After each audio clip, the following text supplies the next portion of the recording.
home. Have you heard the news? It's probably been twisted to keep the general population conflicted. Better lick your finger and turn the page. Dissect the lines that made you to rage. Get out of your Monday drudgery. Turn up the volume on front page fuckery. Yeah. Welcome. The mother of London, Kelechi Okafor, the mother of London, aka baby girl, is currently mother of Thailand. Yeah, we'll go with that for a minute. So if this sounds different, looks a bit different, well, of course it does. Not if.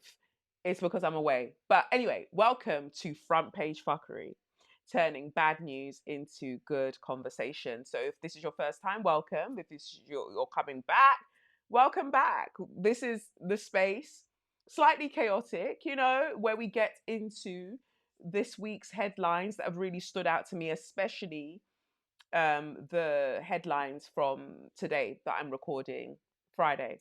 Well, technically, yeah, it's still Friday. Still Friday in Thailand.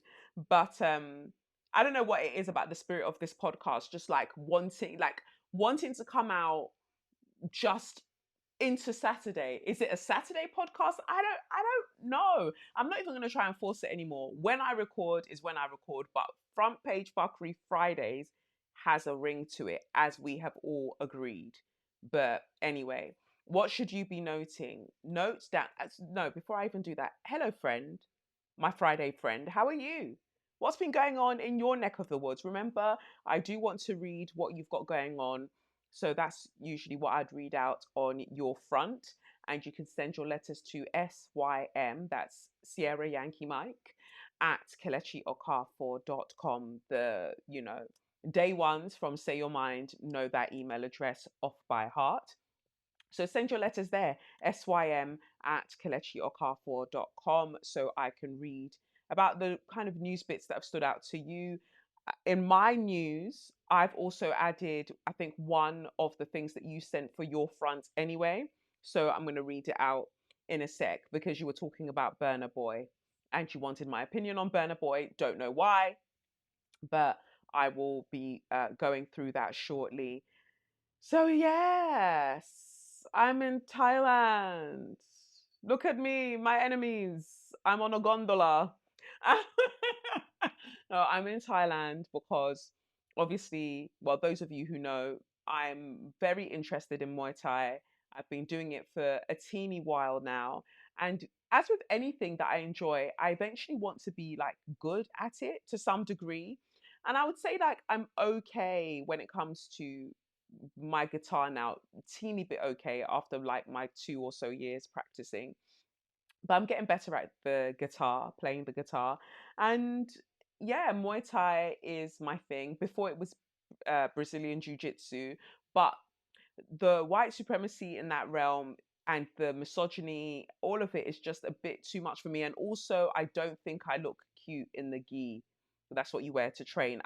I'm yet to see a gi that fits me, and that I also feel like that's part of the misogyny as well, because once you go beyond a certain height and weight, then it's like, oh, go and get it from the men's. What?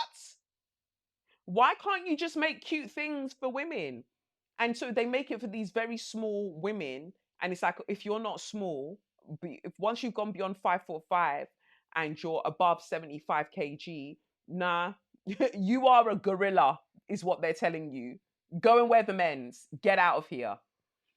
And it just doesn't feel cute on me. There are the girls that look wonderful in a gi, and some people are like, oh, it does not matter how you look, it's the sport, it's because you lot want to be like the man them, and actually because it fits you, you don't mind. It doesn't fit me, it doesn't look cute. Until they start making gis that are cute, I don't know if I'm going to return to the sport. And because I couldn't be dedicated to it for the way that I wanted to be dedicated to BJJ, um, yeah, I just was perpetually a white belt. People were meeting me there. People joined the sport because they saw me doing the sport, and they're already like blue or purple belts, and I'm still here looking. So, like, let's not fool ourselves. it's, let's leave it where it's at. I know where it's at if you want. Yeah. Is that All Saints? Maybe it's not All Saints. I think it's All Saints. How did Shaznay get on in that group? I often wonder. Was it Shaz? It was Shaznay, innit? Anyway, I'm going off topic. So Muay Thai feels better because I can kind of wear shorts that I want to wear to train. Bare Muay Thai shorts, the ones designed that you're meant to wear, again, they don't fit me. I was out today. I went to go and get some bits. I needed to get new hand wraps. So I went to go and buy some bits, went to a Muay Thai shop that's in the area, and I see some cute shorts, like really cute. I think the brand is Venom, and it's like hot pink, and it's got like black patent leather on it. It looks so buff. But I knew just by looking at it, I was like, this one isn't going to fit me properly. So I've tried it on, and it's just baggy around the crotch area. It's fine around the bum, but it's baggy around the crotch area. Fits nicely around the waist. And the woman's like, yeah, because you have. And she made the motion of my bum with her hands. And I said, I guess. I guess. So yeah, I didn't buy it because it just didn't look cute on me. And again, I thought, do I buy it and then get it taken in? But there's nowhere that you're actually going to take it in that crotch area. I just want shorts that fit me and my frame. I don't know why it's so hard to just find clothes that freaking fit. But yes. Anyway, we're about to come out of Mercury retrograde, so I wonder what that means for the Epstein files, what that means for Donald Trump. Maybe not much because the world is built on pedophilia and misogyny. So I don't know if like anybody cares because Elvis Presley was with a young ting. Um, you know, King Charles was with a young ting. Like it has been known that men have married like 15-year-olds and 13-year-olds and dated them. So I guess it's hard for them to take it seriously that girls are being trafficked because it's just like, oh, yeah, but we've been doing that. Like, why do you all have a problem with it now? And I have a theory that the women who had the most of a problem with pedophilia were the ones that they called witches and then tried to burn them alive because they were speaking out against it. So, yeah, sorry, random. But yeah, back to being in Thailand, really loving it. I somehow thought it would be a great idea to train twice every day. But I mean, that's why I'm here, right? I want to get better at the sport. So I'm trying to train as much as possible. Um, and I'm definitely the only, well, I've seen one other black woman very briefly through a window at another gym while I've been here. Other than that, it's just me. I saw like I want to say she's mixed race. I saw one mixed race woman who was training. She's a fighter. She's training at the same place. But yeah, other than that, in terms of a dark skinned black woman, just me that I've seen, apart from the one through the window, and I haven't seen her since. But it's interesting because let me not speak too soon. Let me not speak too soon.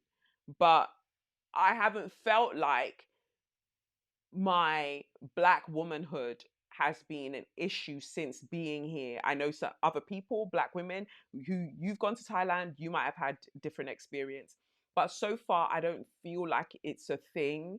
Um, in the sense that I'm just getting on with it. There's no one that's like, ooh, like, ooh, Cantona. No, they just leave me to do my thing. And I like that. I don't need you to be gagged when you see me like, oh my God, Janet Jackson, Kelly Rowland. Like they try to call you when you go to Marrakesh. No, but I don't want you to try and treat me like an animal because that's when I'll break something on your head. I like a general sort of, I want to call it indifference. It's just like, oh, girl, okay, that's, I love that. Leave me alone. Like, I just want to have my experience and more time as black women, as black women. That's literally what we are asking for. I don't need you to have a whole parade for me. Just let me get on with my day to day shit that I want to get on with. And so far so good is what I would say. Um, there are some guys here. I think they're training from Turkmenistan. Is that how? Yeah, Turkmenistan or the stands. Yeah, the training from Turkmenistan. Large group of them. They have like one half of the gym. We have the other half. One of them was staring me down, staring like when you feel heat at the side of your head. And I tried to just do if you follow my eyes, I just did a small whim, like just turn my eyes to the peripheral because I was like, somebody is really as a woman, but as a black woman, I feel like when someone is staring at you. So I just felt it and I kind of gazed up and he was just like, he didn't even try and like look away. He was just looking. I said, And then he moved to another angle to continue because at first I thought he was maybe looking at the mixed race woman that was next to me. No, no, no. He then moved angles to then be right by my eyeballs. So I thought, there's always one. There's always going to be one that's like, oh my God, a black woman in the flesh. Oh my God. Calm down now. Don't get crazy. But overall, I'm having a great time training. It is beating my ass. Like my body's sore, and then I've had like 2 massages so far. And then I'm trying to train around the massages, but the massages themselves feel like a freaking workout. But I'm loving it. And generally, like I said, everyone seems okay. And I just want to get on with my things and see how much I improve at Muay Thai by being in Thailand. So, with that being said, Sawadee ka. Hi, guys. Let's get into the things that we're actually here for, which is the random news. I promised myself on the flight that I was going to watch Sinners because I haven't watched Sinners yet, but I didn't end up watching it because that flight, oh baby, it it dealt with me. And I've also downloaded episodes of Slow Horses. Also, I have not watched that either. By the by, if you happen to know where I can get a sparkly case for my iPad, do let me know. I love sparkles, but right now I've just got like a plain black situation going on and I need sparkles in my life. Um, so anyway, yeah, let's get into the things. Before I do that, let me also remind you that Friday, the next Friday that's coming up, like the film, next Friday that's coming up, 5th of December, my spirit salts come out. Those are the bath salts that I've made, and you need to check them out. And they'll be on my website, kelechiokafor.com.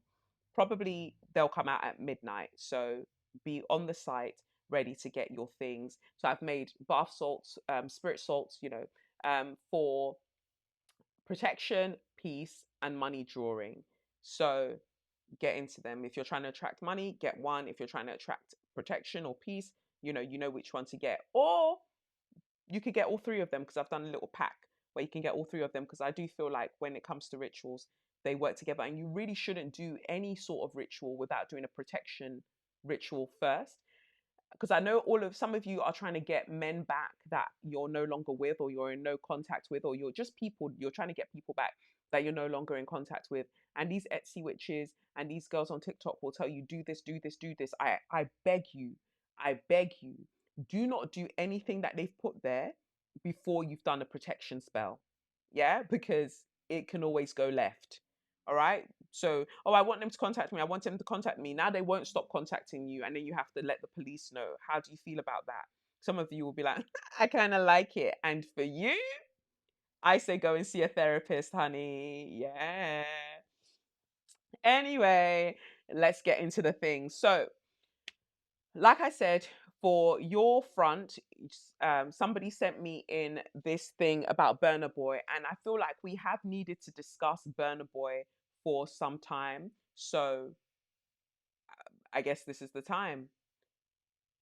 I guess now it's time for me to give up. That's probably not the line. In the corners of my mind, whatever I said, whatever I did, I didn't mean it. I just want you back for good. Want you back. Want you back. You know what I want back for good? Socialism. That's what I want. Anyway, was that E17? Yeah.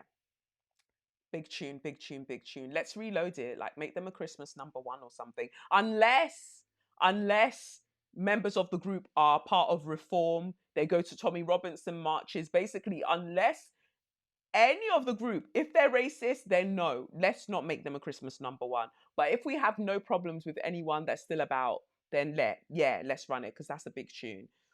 Anyway, Burna Boy, let's see.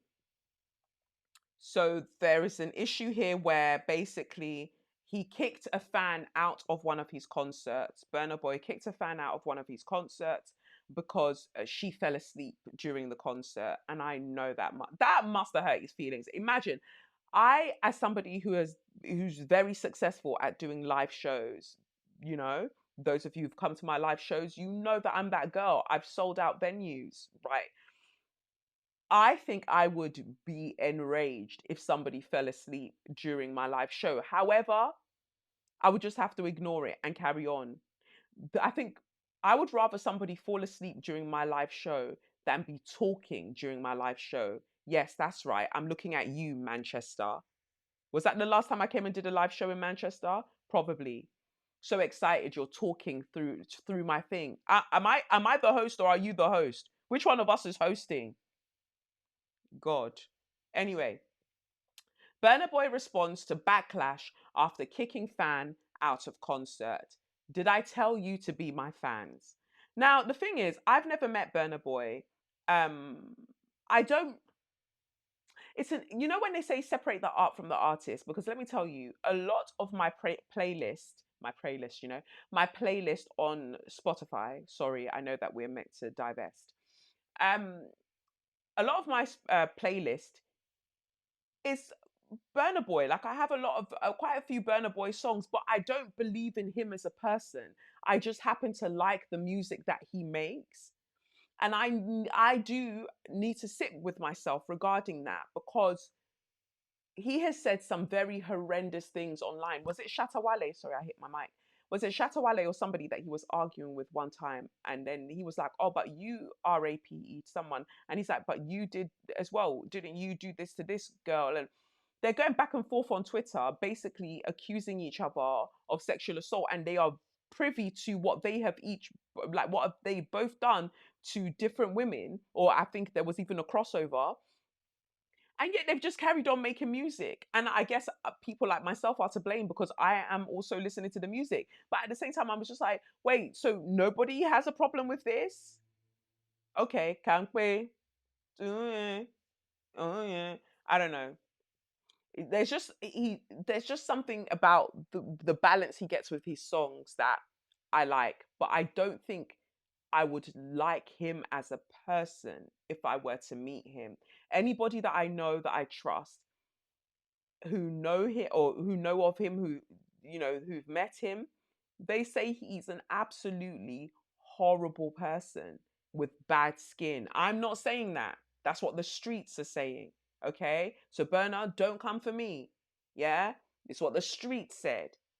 What I'm saying is that we should stop cosplaying as revolutionaries when we're actually just very, very vacuous, very superficial, very surface level human beings. Learning revolutionary language, heavily extracting from the work of Fela Kuti, when you do not embody any sort of liberatory praxis, is a bit diabolical.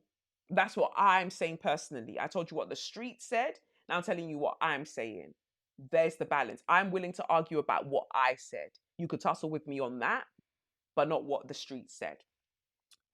Anyway, Burna Boy is responding to backlash after a viral video showed him stopping his Denver show to call out and ultimately kick out a fan who fell asleep in the front row. There's a clip that shows Burna Boy pausing mid-song, pointing directly at the woman and saying, when I stand up here and see you over there with your girl sleeping, it pisses me the F up. He then added, I'm not doing another song until you go home. From there, security escorted the woman and her partner out of the venue. Let me tell you something. If I've taken you on a date and you've fallen asleep at a concert and that ends up getting us both kicked out, you are paying for every date that we go on for the next year. Although she does explain what happened, so let's not hold her to that. The moment sparked immediate online debate. Many fans accused the Afrobeat star of being rude, entitled, and taking things too far. The woman at the center of the situation later spoke out herself, saying she was deeply embarrassed. I'm the girl who was kicked out of the show, she wrote on social media. That was humiliating for me and my boyfriend. Burna Boy could have handled that situation better. He had no idea what I was going I shouldn't laugh. He had no idea what I was going through, but some might argue, the streets might argue, then why did you go to the concert if you knew that you were going through things? But at the same time, just because I'm going through things in life doesn't mean I shouldn't do enjoyment. I feel like that's even partly why I'm in Thailand. You know, run from your problems. Don't listen to very sound advice that you should face your problems and you should face your shadows and you should rise above them. Run away. Run away. Not everyday responsibility, not everyday emotional regulation and common sense. Sometimes be irresponsible. Ugh. So, of course, go to the concert. Yeah, you're going through things. Go to the concert and sleep. What's the problem? I'm joking, by the way. I'm being extremely facetious. Yeah, I definitely believe in facing your issues head on. I mean, take a little break here and there because not everyday struggle, but I do actually believe in facing your issues head on. And the reason I'm in Thailand is because it's my actual dream to live a life where I just get to be as physically active as possible, doing all the things I love. And like, sorry, I'll get back to Burner Boy in a sec. But like sometimes thoughts will kick in because I posted some of the videos from my workouts and stuff, or from the sessions that I've been going to, and I think to myself, girl, you're going to be 40 next year. Do you think you look ridiculous? I don't think I look ridiculous, but then as much as people are like, oh, I just love how confident you are, and that makes me laugh when people say that sometimes, because it's like, I wouldn't be confident if I looked like you. But anyway, they're like, I love how confident you are and how you don't care what anybody thinks. And while I don't, to a certain degree, sometimes depending on like what my mood is like, some thoughts will creep in, and I had to check myself, and I said, who is anybody's fucking father? Not me saying effing when Burna Boy said it, but this is my words. Who is anybody's fucking father that I should care what they think about what I am doing?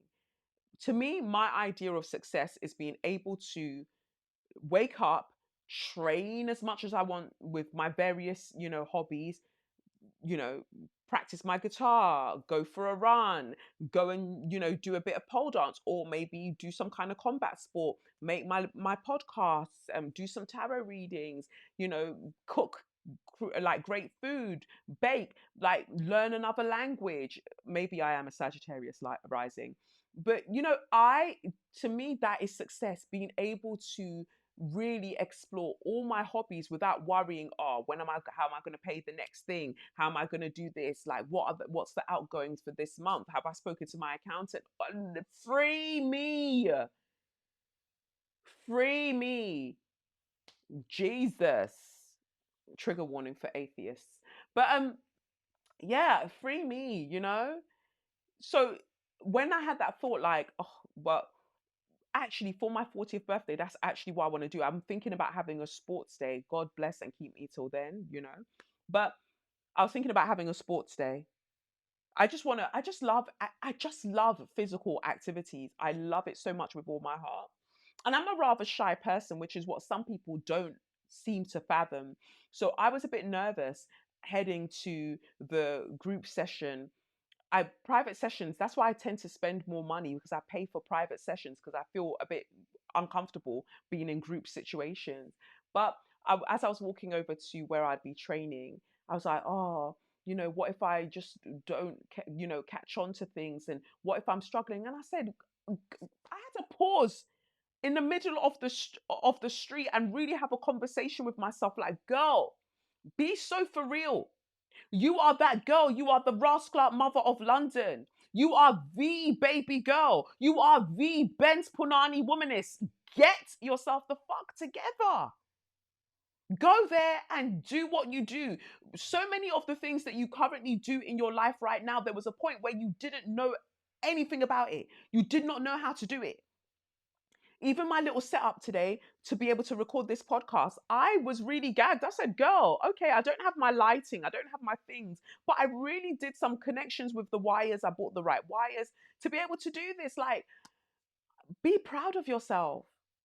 Who gives a fuck what some random bullshit people on the internet are saying?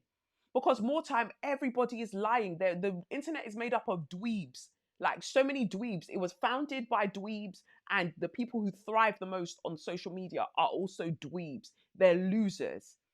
And so many of us ignore our brilliant reality to go into the skewed illusion created by losers.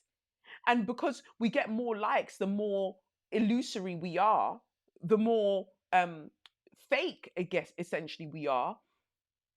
People love that. Present them the ideal relationship, the ideal body, the ideal thought process, or like, it's bullshit. Or the hack to, this is how you make money, this is how you get a man. And don't get me started on the people who are doing up, oh, we have to be kinder to men. Men, many men wish sex upon me. Sorry, that was highly inappropriate. But what I'm saying is, I like the new term cock beggar, because pick me isn't enough now. Like, you lot are begging for cock, you are begging for deek, begging, gagging. Like, nuance should be applied. Running onto the internet to be like, oh, during Men's Awareness Month, I just want to make it clear that we should love men more. All I know are good men everywhere, good men. So why don't you have one?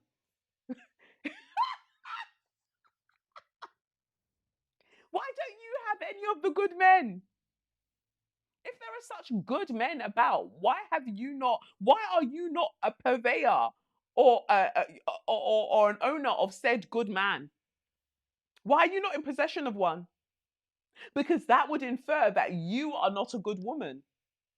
Or are we saying that there's such a scarcity of good men?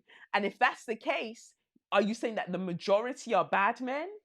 Because then that would correlate with the general consensus that there are lots of bad men.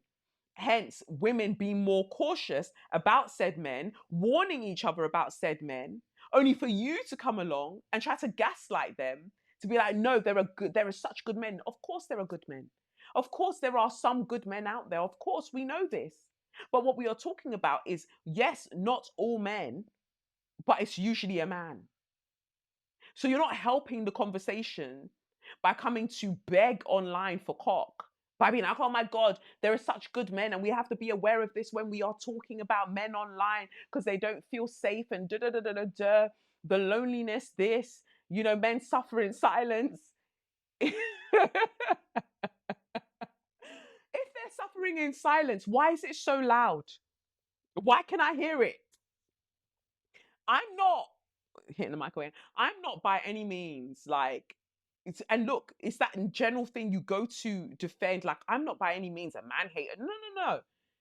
So there are things to be said for how men behave, but generally, I agree that there are men that I know who are absolutely wonderful. However, even in those wonderful men, there are problems that I point out to them. These men are also problematic. So why are we acting like that's not the case? Because we as humans, we're not just one thing all of the time. Like, I notice even in some of the male friends and people that I know, like, there's a general unkindness that's embedded into the culture of maleness that needs to be addressed. It's not women that's the reason that your suicide rates are high. Your susu rates are high because of patriarchy, because of how you treat each other. That's why your susu rates are high. You know? So I hate when women get online and they just open their pussy They just open their labia and start flapping it around, flapping it like a flag. And what's written on it is, not all men. There are good men. I just don't have one. Please stop flapping the labia. Stop. Let it go. I'm not disputing it, but can we have more good men than bad? Is that possible? Because when you show me that flip, oh, then I'm into it. But we don't have that flip, is the thing. So during Men's Awareness Month, get men together to address each other. Because I'm tired of the videos. Sorry, I've completely come off tangent. Get men to stop making videos where they are advising women about how to deal with men. Go and talk to each other. But the reason you can't talk to each other is because you're scared of each other, because you know the very real threat of violence that other men pose. But then you will tell women that they're imagining it. And if they were just more ladylike, that they wouldn't get attacked by these men. Everybody's lying. That's what I'm saying. On the internet, it's just full of dweebs. Everyone's just talking shit all of the time. And this is why I deactivate, because I'm tired of going, oh, for fuck's sake. Oh, for fuck's sake. When I'm scrolling, I don't want to be that kind of person. I see some beautiful things online, don't get me wrong. But for the most part, I'm just like, this is all bullshit and it's rigged and the algorithms are fucked. Fuck it all. Fuck it. Run to Thailand. I'm joking. Don't do that. Because if you know me at all, well, the people in my members area, they have been hearing my voice. I am so disconcerted and perturbed by the setup of certain areas in Thailand. Bear with me. I haven't been to many areas. I'm in one area, right? But it's just full of men who are clearly here for one thing. And it's like this whole place that I'm in is geared towards their fantasies. Weed shops on every corner. Weed. There are massage shops on every corner. Like, obviously, sex work is work. I'm not denigrating the actual, what the massage therapists, what the women are doing, right? It's more so there is supply and demand, right? Massage shop, so they can get their happy endings for their frazzled penises that nobody else wants to touch back home. Or they married somebody, or they're with somebody that they resent, so they've got to run over here, or they want to touch little girls. So weed shop. Then we've got massage place. Then we've got go-karting, and then maybe somewhere to get standard food. Nothing, and then obviously Muay Thai, because they've got to me man aggressive. It's kind of disheartening, because I'm like, colonialism has fucked so many places, taken away the power of the erotic, stolen the power of the erotic from so many places, and replaced it with a type of pornography, which I would say is devoid of, it's void of human feeling. It lacks feeling. It lacks human emotion. And I wonder what's going to happen to these industries with the rise of AI. I think that they will still continue to thrive, because AI can only get you so far. Robots can only get you so far. You are still going to want to touch warm woman flesh. I mean, some people like to sleep with dead bodies. So I don't know. I don't think that some men are very choosy in that regard.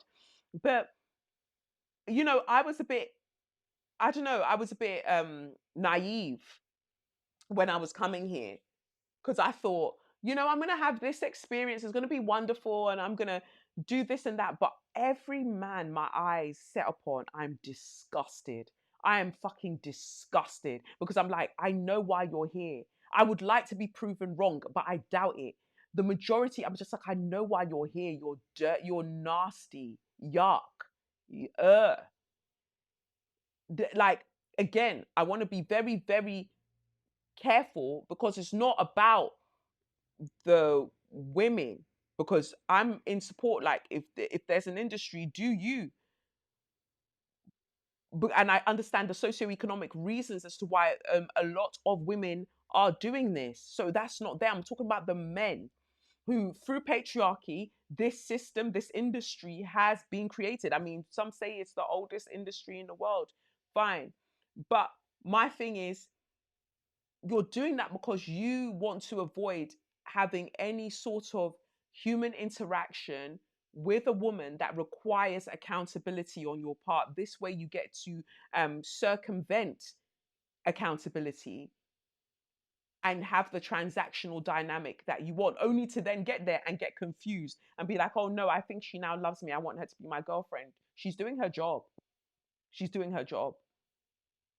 So, in that regard, I'm a bit disgusted. Anyway, let's get back to this. Maybe you'll share your thoughts. Share your thoughts about it because I'm willing to hear it. Um, so yeah, so we're back to Burna Boy. He's kicked this woman out of the concert. This is where you absolutely lost me, and I went on another tangent when she said he had no idea what I was going through. She went on to explain that she has been mentally, physically, and emotionally drained. Today has drained me.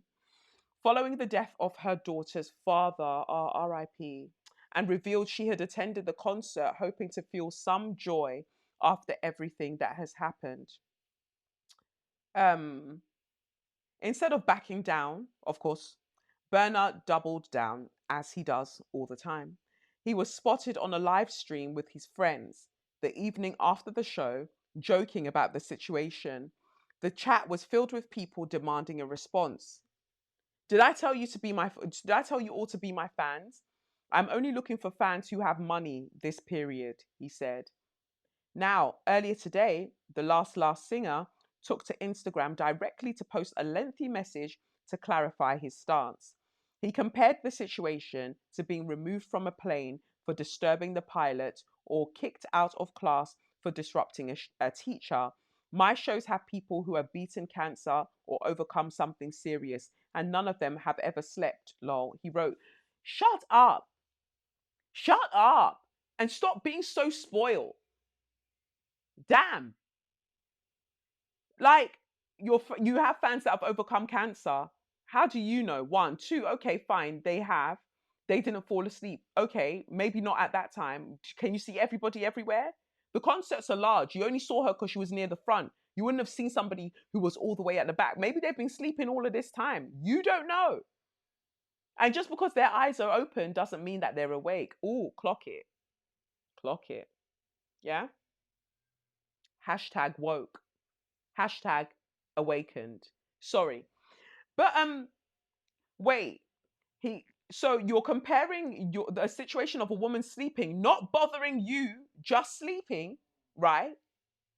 Because if I had thousands of people watching me performed and they were all the way up, like they were loving it, and then I see one person who happened to be sleeping, I would not actually be offended. I'd be like, they've got something going on. Like in my mind, like you're either unstable or you've just got something going on. So I'm not going to take that personally because look at everybody else who's enjoying my vibe. If half of the audience was sleeping, oh, then we've got a problem. But one person, get over yourself. And this is the thing with short men, honestly. But anyway, you give the example of a plane and a customer on a plane disturbing the pilot. She was sleeping in her seat. She didn't go to the cockpit, cock beggars. She didn't go to the cockpit and go and lie down on the dials and the buttons that I guess they have to press to keep us up in the air. She didn't go and lie down across the buttons and the gears. She was in her seat, minding her business, sleeping. She wasn't bothering anybody. Then you talk about a teacher kicking a student out of class or disrupting a teacher. Again, if the student is sleeping in the class, okay, they might be like, okay, what's going on? You're tired. Maybe go and speak to somebody. That looks crazy in the class, but hear it. The class is small. The class is small. Probably 30 students.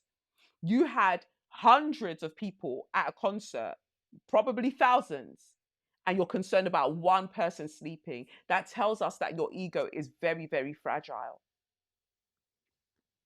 Anyway, he continued, I leave my soul on every stage I get on, even if it's only 10 people in attendance, and I will gladly be cancelled if we're now in a world where you can treat me like a stripper slap my ass and tell me to keep dancing because you threw $100 at me. And it goes to show how he feels about strippers. And this is what I'm saying about men, right? They're not going to these places like Thailand because they respect the women. They're going there for the exact opposite. That's why they disgust me. Um, and it's interesting. She paid her money, yes, but she didn't tell you, oh, keep performing dancing, and I'm treating you like a stripper. She's literally just sleeping. Anyway, many fans did not receive this message well, with people saying he needs to be cancelled and that he treats his fans poorly. Others defended him by commenting, it's his show and he can do what he wants. And this is the thing, ultimately, everybody in life can do what they want. But once you've done that thing, you've set pace, you've set the tone for how you'll be treated in the future. I really want people to go to his next concert and go in pajamas. Like all go in pajamas and sit in the front row, or all go to the concert and take sleeping bags. Kick everybody out. If that's how you feel, kick everybody out. Crazy. Burna ultimately emphasized he won't tolerate anything he feels throws off the energy. Still, the moment remains a hot topic online, with fans split on whether his reaction was justified or way out of line. I want to know what you think, because to me, he's doing too much. And I don't think he's doing it from a place of, oh, artistic, rare, rare, rare. You're not doing it from a place of artistic protection. Like, no, it's ego. How dare you sleep in my presence? And on one side, I can see why, but you drew more attention to it. If you let the girl sleep, do you think anybody else was noticing? Unless it was being filmed for some kind of special, in which case you would just quietly ask them to just move her to the side. You could have easily said to somebody, hey, hey, hey, that one that's sleeping there, like Barney the dinosaur, I love you, you love me, get her out of this fuckery, like get her out. And they'll just move her quietly. You didn't need to do all of that. But it was to prove a point. And again, that's what I'm saying. Fragile ego. But yeah, that's what I want to share regarding Burner.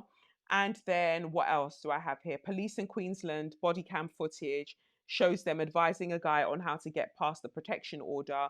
Then he goes on to murder, sorry, trigger warning, assault and murder. Um, then he goes on to murder the woman and his children. Um, and it's funny that, well, it's not funny, but when I was reading about this, I just thought, how horrible.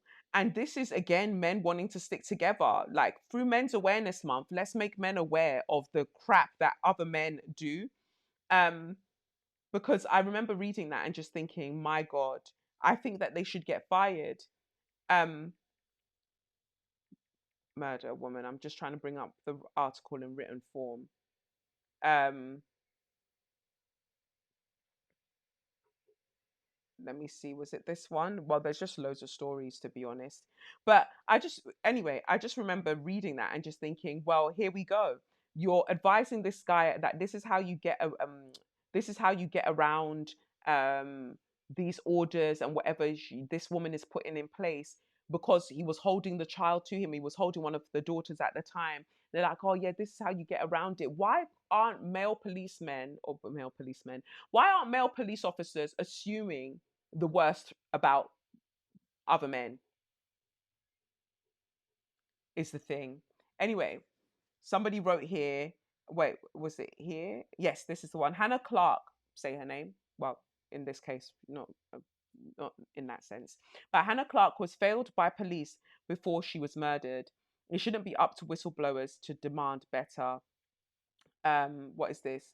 I remember watching the news and seeing the smoke rising from a car as emergency services tried to put out the final flames that had already killed Hannah Clark's three children, Trey, Liana, and Aaliyah. Hannah had been taken to a hospital in a critical state. As I heard the details of the gruesome murder of three children with their mother fighting for her life after the attack from her estranged husband, I wondered about everyone being on the scene now. Police, ambulance, and reporters were all there.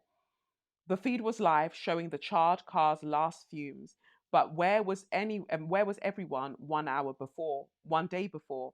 How come everybody was there so quickly, but nobody was around to stop it happening? Since that day, I thought a lot about Hannah Clark and her children. I followed the implementation of coercive control laws and kept up with the news about domestic violence prevention strategies that followed these abhorrent murders. I was pleased to see the recognition of forms of coercive control being criminalized as a domestic violence offense. I understood these laws would have somehow helped Hannah and the children by giving the police grounds to charge and arrest Rowan Baxter at any point in the lead up to the murders. My understanding of these deaths and the law reform was that of an outsider. So this was written by Regina Featherstone. But now I want to bring up that article as well because I love having the things. Rowan, let's see if this will bring it up for me. I don't know why my date shows so odd in when I'm over here. It says like something something numbers BE, but I guess they use a different calendar system. But I keep trying to read it as before Christ, and I'm like, have I time traveled? Anyway, um, let's see. Police make critical. Here we go. Um, what's it? Detectives investigated veracity and motive of Brisbane woman's allegations of domestic violence and coercive control, even after the horrifying attack that killed her and her children. New evidence uncovered by Guardian Australia reveals serious police failings in the lead up to the murders of Hannah Clark and her three children that were overlooked by the coronial inquest and never investigated by homicide detectives. The previously unreported material includes evidence that Clark made repeated disclosures to a Queensland police officer about her estranged husband, Rowan Baxter, that were not logged in police systems. Clark, 31, was leaving her parents' Brisbane home on 19th of February 2020 to take her children to school when Baxter, 42, jumped into the car. He splashed fuel and set it alight before stabbing himself and dying nearby. The bodies of Aaliyah 6, Liana 4, and Trey 3 were found in the vehicle. Clark died in hospital. The coroner presiding the inquest found it was unlikely anything more could have been done to prevent Baxter from killing his family. But a whistleblower has alleged that the homicide investigation into the deaths, some of Australia's most high profile domestic violence killings, did not investigate the prior police response and failed to address potentially critical mistakes in the final months of Clark's life. Um, the Guardian can reveal that after Clark and her children were killed, detectives turned the spotlight on the victim, as they like to do, investigating the veracity and motive of her allegations of domestic violence and coercive control. Um, Baxter controlled, abused, stalked, and killed his estranged wife and their children and spent days planning the act. An inquest found that he was a master of manipulation and that while there had been missed opportunities to hold him accountable and failures by all agencies to recognize the extreme risk he posed to Clark and her children, overall, police had handled the case appropriately. What I'm thinking is that this article, this one is from the 16th of November, right? What has come out is actually what I'm talking about is that police footage has actually come out. Footage has come out, body cam footage has come out from the police officers that went to speak with Rowan Baxter days before that show them telling him how to get around the court orders that she was trying to apply for and things like that, and him being able to see his children. So this is how men group together, right? The police that were apparently meant to protect and serve, not us, who she was the one calling repeatedly, reporting to repeatedly that this is happening. They ignored her, prioritized him, and then even after everything had happened, they're like, why could she, why what could have made her drive him to do that? It's sickening. So, I was watching the video from the body cam footage and just thinking to myself, these are the people that have been called for, she's called them for help. They've gone to the person who is abusing her and they've even given him tips for how to abuse her further. And then all we'll hear is like, oh, there were oversights and there was this, there was that. It's bullshit. Um, But when are these sorts of people campaigned against? Because I know that in Australia right now, there's this whole thing about get the immigrants out. You are the immigrants. You are the illegal immigrants. That's not your land. That you are the immigrants. But even with that being said, the rhetoric, whether it's Australia, whether it's Britain, whether it's the United States, whether it's anywhere really across Europe, talking about get them out because we need to protect our women and children. Meanwhile, it's your fellow countrymen, as in the white men who of the land that you claim is yours, that's doing the abusing and the killing of the women and the children. So I know I've said this before, but I'm really asking, make it make sense. What are you talking about? Because then we've got this case of this teen worker who, again, massive trigger warning, RAPE'd 3-year-olds at a nursery that he was working at. They don't name the nursery, but obviously he's named. And I feel like maybe we need to start naming the nurseries. That's my controversial opinion. Maybe we need to start naming the nurseries because let me tell you, there was a nursery that Lev was going to. Lev's my son, for those of you who pronounce it Liu and you're weird. Um, but it's spelled Lew, but it's Lev. Anyway, there was a nursery that he was going to. I was paying big money for this nursery, big in my opinion anyway, way too much money that anybody should be paying for a nursery. But I was paying this money. Tell me why. I mean, I had issues with them when he was there, but not so much that I had to super tussle with them. But eventually he leaves. Why did they leave a 2-year-old girl? 2-year-old girl. They take them out for days and for walks in a park throughout the day or whatever, but because they don't have a playground. And they take the children out. This girl was new to the room that she was in because there's like 3 different rooms for the different age ranges. She was new to the room, but they take them out in these big prams, take them out for their walk. They go to a park. They leave the park. They leave the 2-year-old behind in the park, and it was freezing. Imagine how cold it is in London right now. I can't imagine with you because I'm not there. Anyway, but I'll be back soon, don't worry. They leave this 2-year-old in the park, and then her temperature's up by I think it was a parent on the way to come and pick her child that saw her in the park on her own, a 2-year-old just there wandering, nobody to claim her. Luckily it was that parent that found her and not some random weirdo. Luckily it was that parent that found her, because I know that children are selling on the black market. And she alerts the school, and also gladly she alerts Ofsted, but I don't even actually know how much Ofsted would have done about the situation. But yeah, they forgot the 2-year-old at the park. They didn't even realize when they got back to a phone call that, hey, did you leave a child in a park? And then they're crying about it. The parents come to get her. Something's up. I think she had something in her throat, or she was coughing or something. They take her to A&E. They still go back to the nursery. She continued going to the nursery. That was just one incident. Then another incident at one of their other branches around the area, but another branch of the same nursery, like the same nursery brand.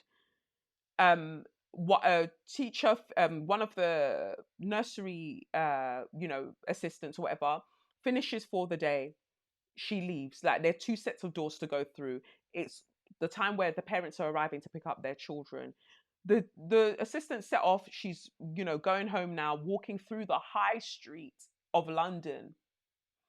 Unbeknownst to her, a little toddler is waddling along behind her, barefoot in a nappy, because somehow everybody missed that the little girl just followed her out of the nursery. I have so many views about how these nurseries are run, and I think the only reason that these things are happening is because of the lack of funding, the lack of help that the government is giving to these places. So a lot of people are setting up nurseries and using it as essentially quick money making schemes. They don't care about the children, they're just using it to make money, because time and time again they've got issues.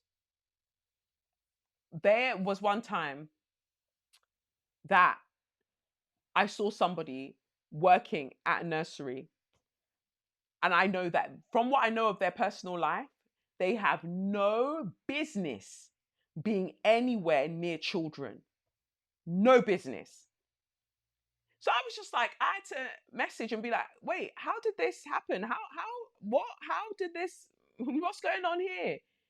They're like, oh no, we were just trialing it because we just find them from these websites, and you're finding them from websites with barely, like, with no qualifications, but because they're desperate to get people and to get people for the kind of prices that they want to pay them or the wages that they want to pay them, they're just getting anybody.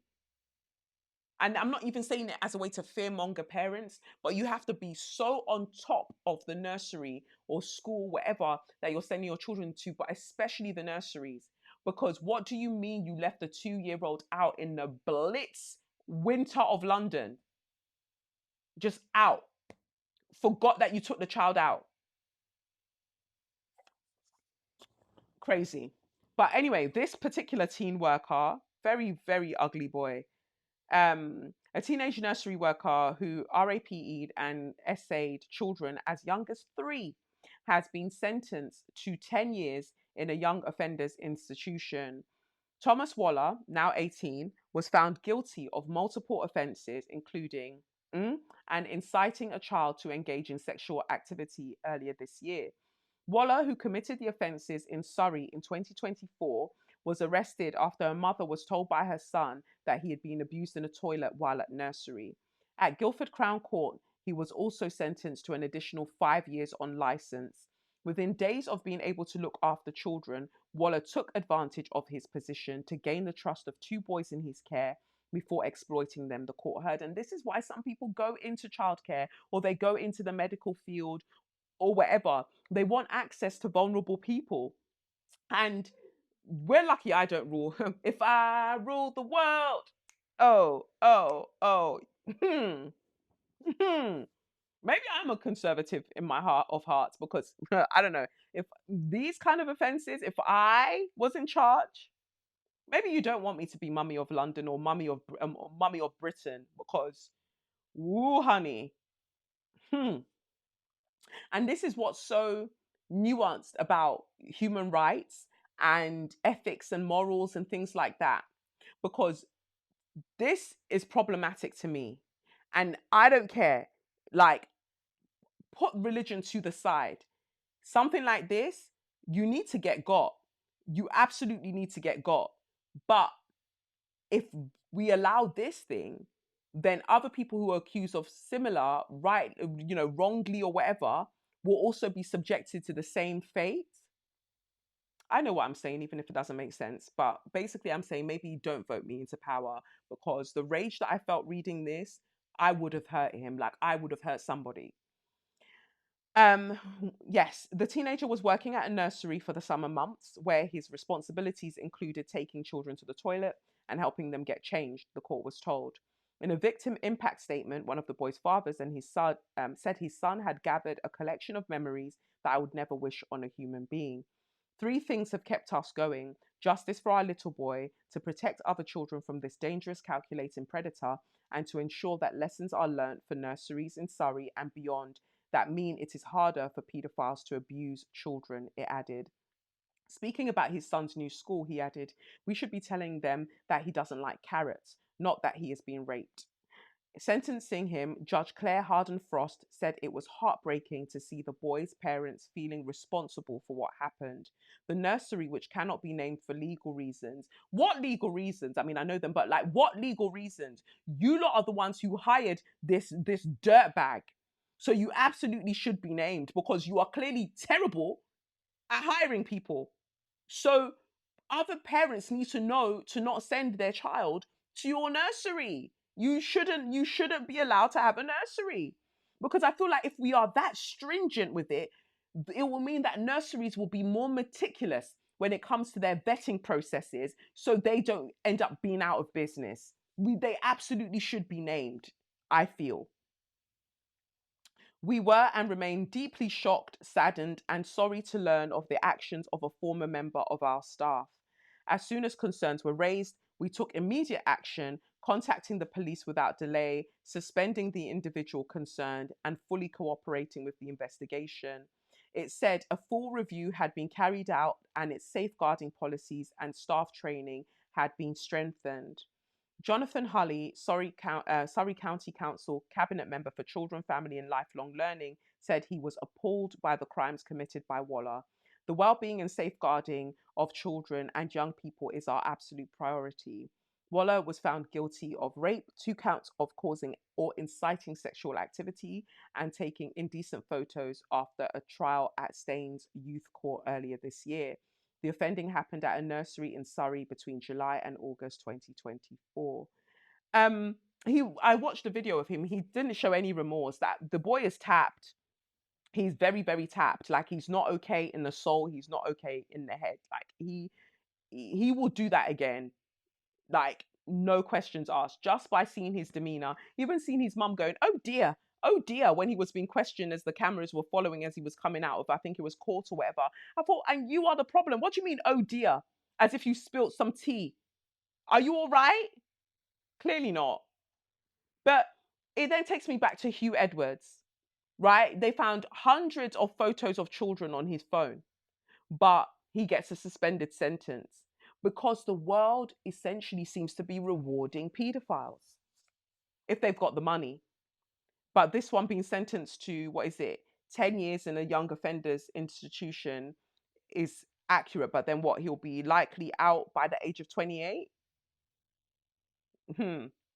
Not on my watch. And I know, I'm meant to be one of the people wanting the, abolition of prisons. But I look at some people and I'm like, hey, ooh, I don't know. You know? What's my next one? It feels like why I'm saying this, I'm going to make my point very soon, but we have here another situation where a head teacher of a school, his name is Neil Fodden, they found that he had that the police and the system, the institution, had missed 50 opportunities to intervene and stop paedophile head teacher Neil Fodden from sexually abusing children, a major review has found. Fodden, now age 68, the same age as Grandpa Yeah Baby, as in, what's that one's name? Tim Westwood. Isn't it 68? I think so. Or I could be wrong. But either way, seems like I want to know what the astrological placements were for that period, because it seems like there are quite a few nonces. Is serving a 17-year prison sentence for sexually abusing 4 girls over a 4-year period, telling one she must take it to the grave and not tell anyone. A child practice review has found that Fodden sought out any opportunity to be alone with children, and dozens of chances to intervene were missed. This is a place in Wales. I'm not even going to try and pronounce the name, but is it Gwynedd? Gwynedd? Gwynedd, but you can correct me. The council's leader said it would act to reduce the chance for any other evil person in the future to hurt children again. So that's he was a head teacher of a school, a secondary school, I think, in Wales. It's disgusting. And again, this is what I said, they would go to find positions in places where they have some power around vulnerable people, and then take advantage of that. 17 years, yes, but again, he's got 17 years. Waller has got 10 years, but Hugh Edwards has no years, as in to serve in custodial. I think that all of them should be in jail. But everybody I mentioned there is a white man. So I want to know, will Stephen Yaxley Lennon, aka Tommy Robinson, Nigel Farage, will you not have a march for this? Elon Musk, you and your cat-filled brain, will you not have a march for this? When will you protect your women and your girls? Not just the women and the girls, protecting the children. You said our women and our children, including the little boys that Waller was touching, that Hugh Edwards was looking at pictures of. Who is going to protect them? Why is there no outrage for the rampant nature of pedophilia amongst the specific demographic in this country that is usually made up of white men? Because I'm saying in this country, I'm not in the country, but you get what I mean, Britain. Um, yes, there are people coming in who are perpetuating the same ills, but the vast majority are men that look like Tommy Robinson. Why isn't he vexed with them who are of the same land as Tommy Robinson, Stephen Yaxley Lennon? Why aren't you vexed with them? Why aren't you marching to do something about them? Because you know that your following would go down by 65% at least. At least. If you were calling out the white men pedos as well. The white English, if you're calling them out as well, you know that you wouldn't have much of a following. And so these things need to be pointed out because the newspapers will drive you down a particular path to have you thinking a particular way when the threat is right under your nose. Notice that. Don't get distracted by the smell of Marmite. Pay attention to the nonsense. It feels like it's my personal campaign or my personal vendetta, but I just feel like it needs to be said because it's really, really worrying. Anyway, let's get into the papers, which I should have done earlier, but they're all pretty much saying the same thing. So Britain's being fleeced by my niece is the from the Sun. So yeah, I've got the front pages and I've got it on my iPad. So I've got the front pages to look at here. So we don't buy the Sun. Maybe this is how I should do it regularly to save the environment rather than just buying the newspapers. But I like having them physically there. But maybe we just do this instead because it's more environmentally friendly. Um, Britain's been fleeced by my niece. Rachel Reeves's budget was last night blasted as a bonanza for benefit claimants by critics, including her own uncle. Terry Smith, 73, joined a long line of detractors after the Chancellor announced a £30 billion tax bomb, putting skivers ahead of strivers. That sounds horrific, The Sun, but that's why we don't buy you.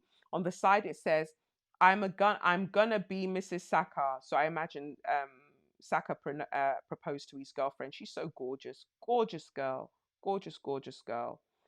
Um. Anyway, the Times say here, um, stealth taxes mean dismal living standards, say economists. So this is from the Times. What a gay Miss England means to me. Okay, can wicked lift Hollywood's curse? Don't know what that's about. Rachel Reeves's budget will lead to lackluster growth and truly dismal living situations as workers are left thousands of pounds worse off by stealth taxes, experts have said. Living standards are expected to stagnate and average disposable income, a measure of people's earnings after tax, to rise by 0.5% over each of the next 5 years. That would represent the second lowest growth in living standards on record. The Institute for Fiscal Studies said the rises in national insurance in the budget, including a raid on pension contributions, represented a breach of Labour's manifesto pledge not to increase taxes on working people. Polling by YouGov suggested that nearly 6 out of 10 voters thought Reeves had broken the pledge, including almost half of those who voted Labour at the last election. Only 1 in 10 thought Reeves was doing a good job as Chancellor, and a similar proportion said they would be better off as a result of the changes in the budget. Helen Miller, director of the IFS, said before this budget, the UK was faced with lackluster economic growth, stagnating living standards, and a dizzying array of fiscal pressures. The same is still true after this budget. Stagnating living standards were truly dismal, she said, when compared with the level of growth in the 1980s and the 2000s. Reeves used her budget to raise taxes to the highest level in history and fund record amounts of benefit spending. She announced £30 billion of tax rises, including a 3-year freeze on income tax thresholds that will raise 12.7 billion pounds. The move is considered a stealth tax because people are dragged into paying higher rates for as of tax as their standard. I can't see the rest. Rachel Reeves is really getting it. Oh, she's really getting it. She's nobody's favorite person, damn. And I think they tried to balance it out across the newspapers with pictures of what's this one's name? Kate Middleton. So you can't really see, but we've got Kate there doing her thing. Day one protection of workers abandoned. PM faces backlash over unfair dismissal rights. Sir Keir Starmer is facing a revolt from Labour MPs after abandoning a manifesto pledge to give workers the right to claim unfair dismissal from day one, a policy championed by Angela Rayner. Ministers ditched the move to end the qualifying period for unfair dismissal, currently set at 2 years, in an attempt to get the government's controversial workers' rights legislation through the House of Lords. Workers will instead have to be in their job for at least 6 months to qualify. The announcement prompted a backlash from left wing Labour MPs and the union Unite, which accused Starmer of gutting Labour's employment rights bill. Rayner, the Prime Minister's former deputy, was also said to be considering opposing the change. Allies pointed out that she had warned the government against watering down the legislation 3 weeks ago. The bill was drawn up by Rayner, who was forced to resign in September after revelations about her tax affairs. It is still going through Parliament, and last month, Conservative peers defeated the government on a number of issues, including day one rights. Justin Madders, a Rayner ally who was sacked as employment minister in Starmer's reshuffle in September, described the decision to scrap a manifesto commitment as a very serious matter. He told the Times, "We will need a great deal of convincing that this is the right thing to do." A minister described the announcement as total self destruction, while another Labour MP said their colleagues were alarmed. The climb down followed talks between unions and business groups on reaching a compromise. The government said the deal would enable the legislation to pass the Lords after Liberal Democrat, Tory, and cross-bench peers opposed the measure. The TUC, which represents all unions, did not welcome the government's move, but said it was vital that peers now back the legislation so it could come into force next year. However, Sharon Graham, Unite's General Secretary, said the climb downs had left the Employment Rights Bill as a shell of its former self.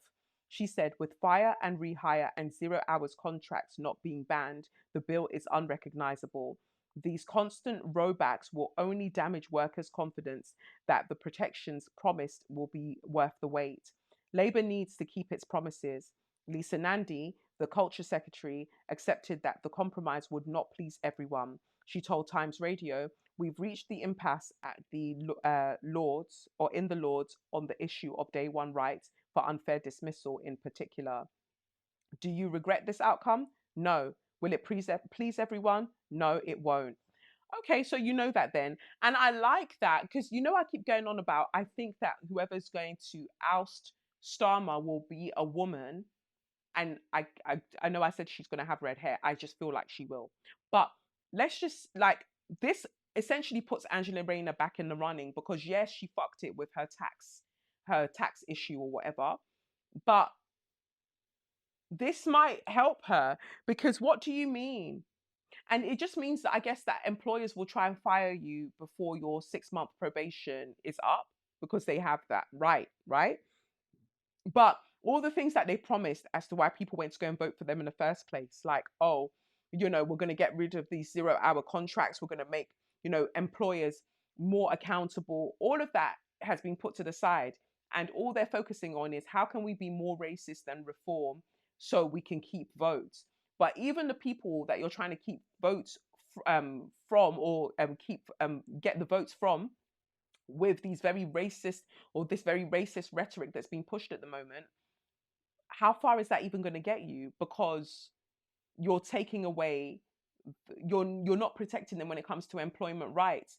So yes, they'll be excited, get the immigrants out, but even after the immigrants are gone, bitch, you're still not going to have many protections at your job. You're still going to get fired, ugly. Anyway, Putin dashes peace hopes with call for Kiev retreat. President Putin has said he will keep up his war on Ukraine if Kiev refuses to retreat from its own territory, casting doubt on the likely success of peace talks to stop the 3-year conflict. If Ukrainian forces leave the territories they hold, then we will stop combat operations, he said on a trip to Kyrgyzstan in Central Asia. If they don't, then we will achieve it by military means.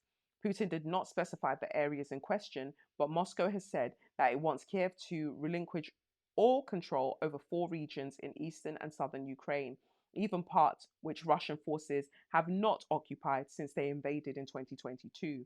He was bullish about Russian advances, saying his forces had surrounded the Ukrainian city of Pokrovsk, known as the Gateway to Donetsk. A US backed plan for peace, leaked last week, suggested that annexed Crimea and Luhansk and Donetsk regions of Ukraine should be recognized as de facto Russian. President Zelensky of Ukraine has said Russia's demands for territory are the main problem. His allies are keen that any peace agreement will not set a dangerous precedent by endorsing a land grab in modern day Europe. Really? Because we see that there are land grabs happening around the place, somewhere like Palestine as well. Russia occupies about 20% of Ukrainian territory, including almost all of the Luhansk region and parts of the Donetsk, Kherson, and Zaporizhia.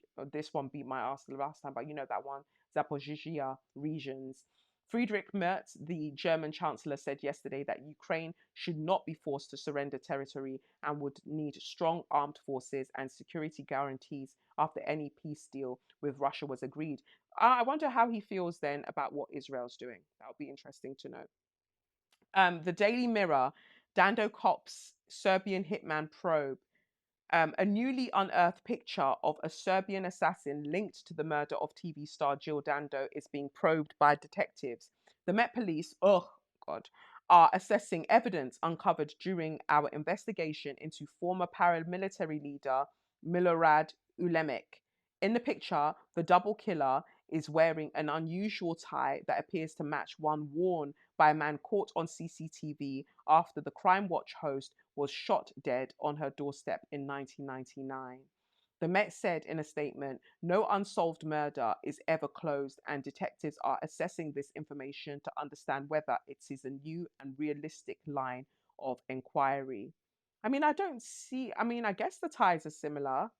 Ulemek in unearthed image and left man on CCTV star Jill below. Justice for my baby girl, Jill Dando. I've got a story in my short story collection, Edge of Here. I've got a story, the final story called Councilwoman. And that one's actually dedicated to, I don't overtly, but I wrote it because I kept thinking about Jill Dando. So there's a scene where you see somebody show up at someone's doorstep. I feel like she wanted to um, expose the paedophile ring that's pervasive across Britain and in the higher echelons of society, and it including royals, it including news broadcasters, members of parliament, or just government officials, just including a lot of powerful people. I feel like that's what she was going to draw attention to, and they decided to kill her because of that. It was something major. It was something very major. Maybe it was even about Prince Philip or something at the time. Who knows? But it was something major. Um, and I feel like 2029, all will be solved. And I hope that in some way it also contributes to the fall of the monarchy. I'm just giving out my predictions, but I want justice for my girl. I want justice for my girl, Jill, because she was done dirty. The Daily Telegraph, they say here Starmer rips up Rayner's rights bill. We've got a picture at the top of Kemi Badenoch with very badly done makeup. Benefit Street budget is a way back for Tories. Slot has 1 week to save his job. Okay, he's going through it. Second manifesto breach in as many days prompts fury among Labour backbenchers. It just says here what we read before. Sir Keir Starmer has scrapped a key pledge in the workers' rights bill championed by Angela Rayner. That's what I'm saying. Angela Rayner's name obviously is being mentioned because she was the one championing this bill. Fair enough. But I feel like her name's coming up because they might be building some kind of case for her to step in, or for them to they just they're going to vote some kind of like no confidence in Keir Starmer or something.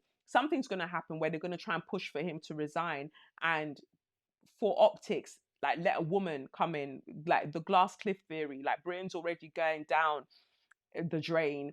Like, let's get like Britain's going to shit. Let a woman be at the helm when it does so. That's what I think. So it's either her or that next girl, but then, people like Andy Burnham for it as well. But I just feel like unrest is building, and I don't know how Starmer is going to stave off the people who are wanting his crown, essentially. Kate on a mission. This dog's tooth or hound's tooth dress is not giving. I don't like it. I hope she's okay though. The Princess of Wales visited the children's mental health charity Anna Freud in London yesterday, where she met parents helping to shape a training program for health visitors that is based on ideas from her Royal Foundation Centre for Early Childhood. Girl, whatever that means. Young people flee Labour's high tax Britain. Young workers are fleeing Labour's high tax Britain, with under 35s leading a near record exodus. But I said years ago, I was like, Black British people specifically, there's going to be a mass exodus of us from Britain, but not just us. People are going to leave because it's just like, but why are we participating in this fuckery? It literally makes no sense. Like, why are we doing it? People are going to leave in droves, and we are seeing more and more of it. So, yeah, a net 110,000 British people aged 16 to 34 emigrated in the year to March, according to the Office of National Statistics, ONS, accounting for 2/3 of all departing Britons. And that's so interesting. So the immigration crisis is you lot, as in the Brits.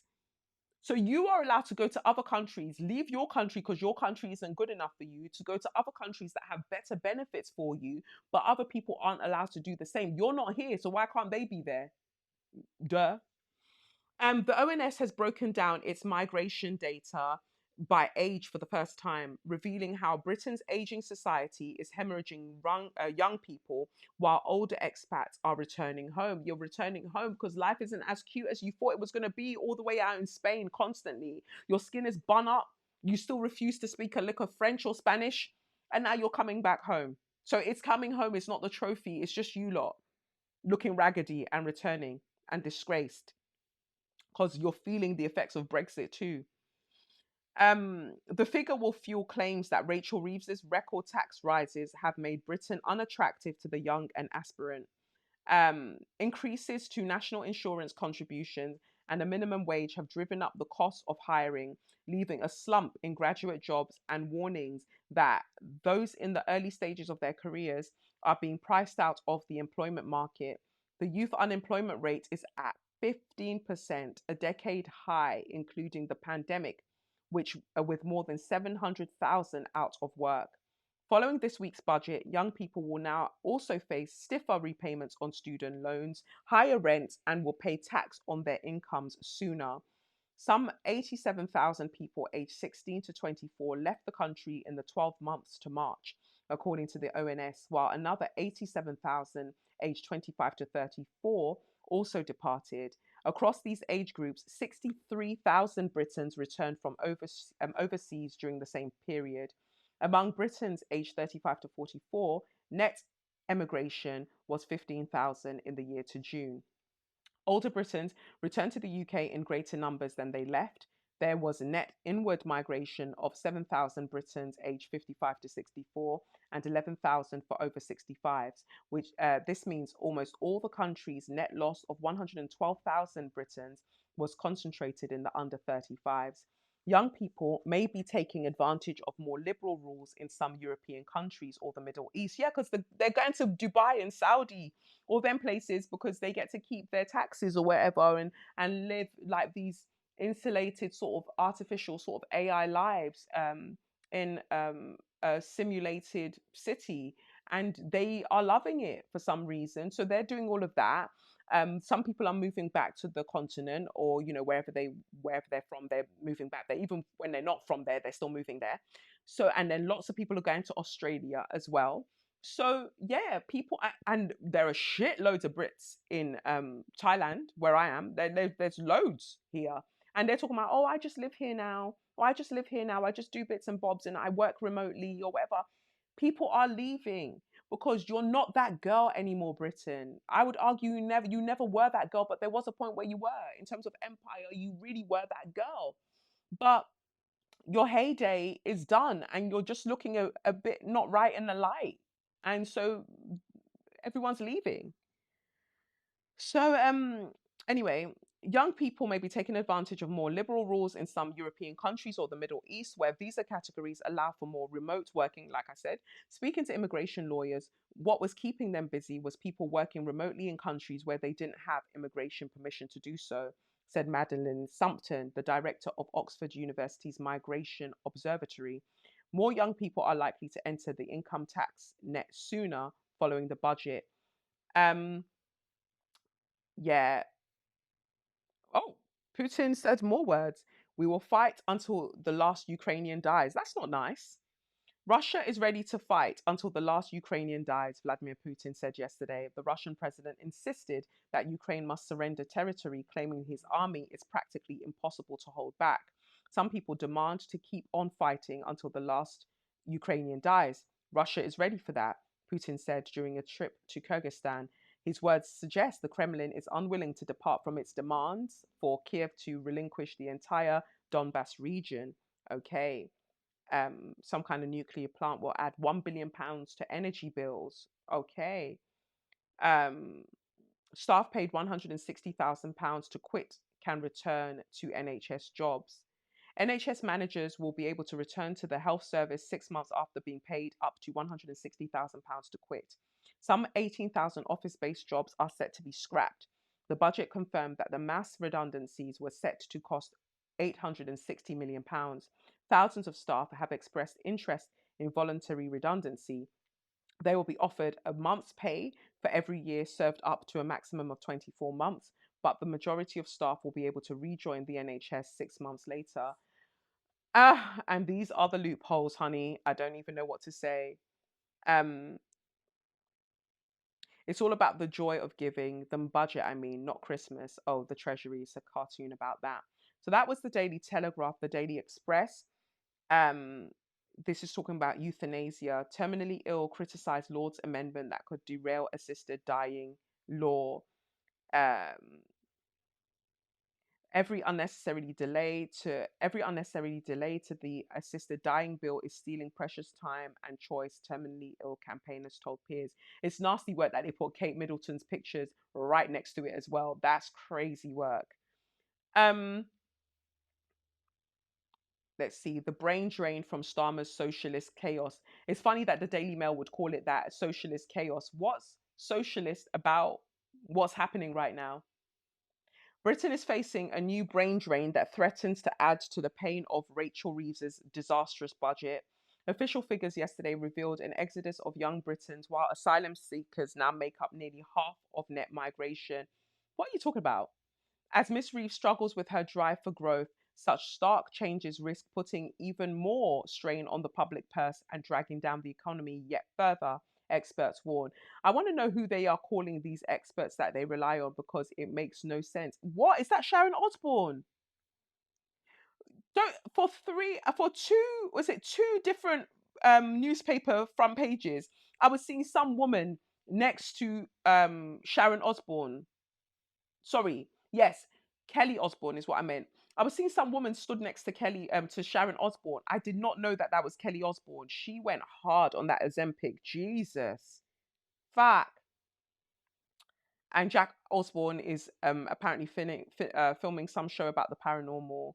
The iPaper says Labour U-turn on worker rights has, as PM denies budget tax rises break promise. Of course, it breaks promises, but this is how we're gaslit to think that we don't know what we're seeing. Ministers abandon commitment to give all workers rights, claim to unfair dismissal from first day in a job in move criticised by Labour MPs but welcomed by business. Starmer defends 26 billion rises, 26 billion pound tax rises, and denies budget breaks manifesto pledge on taxing working people, despite threshold freeze dragging millions into paying more. IFS economic think tank criticizes lack of measures to drive up growth, warning that households face truly dismal increase in living standards over the next 5 years. People are just going to continue stealing. If they weren't stealing before, they're going to start stealing. You just watch. The Guardian, um, I'd say The Guardian is our final one. I mean, we've got the Metro here, but I don't really care. The Guardian, ministers ditch manifesto to pledge for job protection from day one. Reeves's tax rises may be fiscal fiction. Rachel Reeves was told yesterday that her plans for tax rises and spending restraint in the run up to the next general election resembled a work of fiscal fiction, as MPs expressed concern about the impact of her budget on their constituents. A day after the Chancellor's statement, the Institute for Fiscal Studies said she had chosen a high risk strategy by backloading the squeeze to just before voters go to the polls in 2029. Helen Miller, the think tank's director, said the budget plans involved near heroic restraint in an election year and suggested Labour could be forced to change course. Of course. Um, oh, death toll rises in Hong Kong tower blocks fire. 3 construction employees have been arrested as police say unsafe scaffolding and foam may have spread the fires. At least 83 people have been killed and 250 people remain missing. Scaffolding and foam may have spread the fires. And you see how people have been arrested, but Grenfell, nobody's been arrested. Yeah, nobody's gone to jail for Grenfell. But you see, sorry to the people who have lost their lives in Hong Kong. I'm, sorry to them. But I want Britain to also note, you see how quickly people are held accountable? Interesting that. Um, the flagship Labour policy that would have given workers the right to claim unfair dismissal after day one on the job is to be ditched by the government in favour of a 6-month threshold, in a U-turn constituting a direct breach of Labour's manifesto. I'm glad that the Guardian just called it out as it is. But for the most part, I would say most of the papers today, the front pages, they do agree that Labour has breached the manifesto. Usually they're coming at it from different perspectives, but I'll say for the most part, this means that it's not looking good for Keir Starmer. Um, a TUC source said there was a view that the 6-month threshold was more workable than the more loosely defined 9-month probation period, which will be scrapped, but MPs are likely to be unnerved by the breach of the manifesto, which promised day one protection against unfair dismissal, while unions descend into infighting over the 11th hour change. The reversal adds to pressure on ministers already battling claims that Rachel Reeves' autumn budget broke Labour's pre-election promises not to raise taxes on working people. Kyle has replaced Jonathan Reynolds as business secretary, the latter having steered through the legislation with the former Deputy Prime Minister Angela Rayner. A source close to Rayner said she would respond once she had talked to other MPs. Just weeks ago, the former Deputy Prime Minister gave a speech in the chamber that vigorously defended day one protections. Kyle committed on Monday to ensuring businesses would not lose as a result of the changes, which included a ban on 0 hours contracts and the day one protections for workers against unfair dismissal.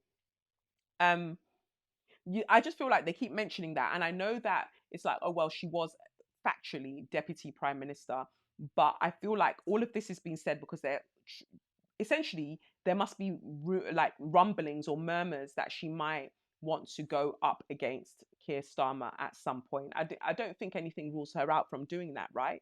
Politically or in terms of rules. So maybe that's what's about to happen. I just feel like somebody's going to come for him like very, very soon in terms of taking his spot as party leader, because he hasn't got it. And it's likely to be a woman because he's surrounded by women. So I just feel like it will be a woman. If not, then, there are other people gearing up. They're trying to time it well. So I wouldn't be surprised if he's been encouraged to make these bad decisions without realizing it, so somebody else can come and take over from him, because there's a lot to contend with. I mean, I don't think your party are really a strong contender for the Labour Party, but the Green Party is starting to do well, and obviously we know that the girlies love reform, so it'll be interesting to see how this goes. But I feel like I did enough. That's almost an hour and a half of recording. I said some things were said. Did it all make sense? I wouldn't know, but I said it anyway. So thank you for joining me for another episode of Front Page Fuckery, where we turn bad news into good conversation. I'm away, but we made it work. And let's see where I am by this time next week when you're due another episode. Let's see what happens. Who knows? Who knows? But I appreciate you listening. Do comment, do share, do all of the things that you usually do. I freaking love it. And if you don't usually do anything, well, start. Start as you mean to go on. Okay? Yeah, so that's it. I have been Kelechi Okafor, baby girl, aka mother of London, and yeah, I've been doing bits, and I guess I'll catch you. Or no, before I even say that, like I said, next week Friday the salts come out, so be prepared to go and check out my spirit salts on my website. So that's protection, peace, money drawing, bath salts for you to get into, because I feel like people need it, especially with Rachel Reeves's crap that she's about to, bring or load in for people and everything else that's going on. But yeah, check it out. So that's that. Thank you for listening. I got through another episode. Every time I'm saying it like it's one hard feat, but really, really it is. I give it my all. No Mariah. Anyway, like I said, thank you for listening, and I'll catch you on the other side of the news. Bless. Oh, have you heard the news? It's probably been twisted to keep the general population conflicted. Better lick your finger and turn the page. Dissect the lines that made you to rage. Get out of your Monday drudgery. Turn up the volume on Front Page Fuckery.